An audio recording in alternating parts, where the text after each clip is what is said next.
Everybody's going to tell you to go and buy a property, buy a HMO, do rent to rent. Like, there's so many different strategies that people are talking about when it comes to property. And I'm not even here to knock any single one of them. But I think it's important that whenever you're talking about doing any strategy within property, that you've actually done the work to figure out whether it makes sense or not, right? Because it can be a very expensive mistake. Let's talk about HMOs, right? The idea of buying a property, maybe doing some works to it and renting it out room by room as opposed to renting it out to one family makes beautiful sense, right? It sounds good. You make a lot more money, profit, you're making the most out of the real estate, right?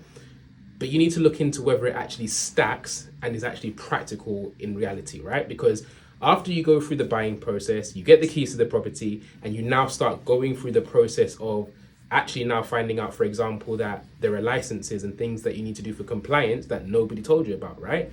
There are expenses you have to consider which you hadn't thought about. When you were doing your numbers on how much you were going to rent each and every room, you didn't account for the fact that you were also going to be paying for the utilities and all those other expenses. So HMOs, make sure that you do your homework up front. If you're even thinking about other things like taking a property and turning it into flats, right? Same thing. You want to do your homework up front. Make sure that you've really accounted for what it's really going to cost, and not just because this is the other thing, right? It's not just the financial cost. When it comes to property, right? Let's talk about the mental cost, right? Because the property game is slow. It's just a reality, right? It hasn't come to the place where things happen as quickly as you want or as smoothly as you were hoping for all the time.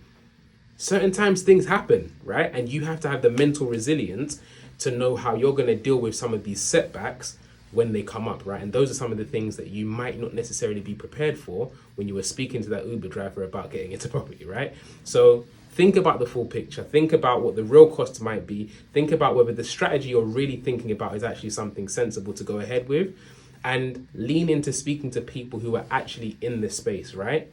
You can speak to mortgage brokers like myself. You can speak to people who might be hopefully reliable estate agents. You can speak to people who have maybe done it before you, right? Don't just go gung-ho based on a little course that you paid for that maybe gave you a little bit of information that may or may not be helpful, right? There's always going to be more information to it. So do your homework.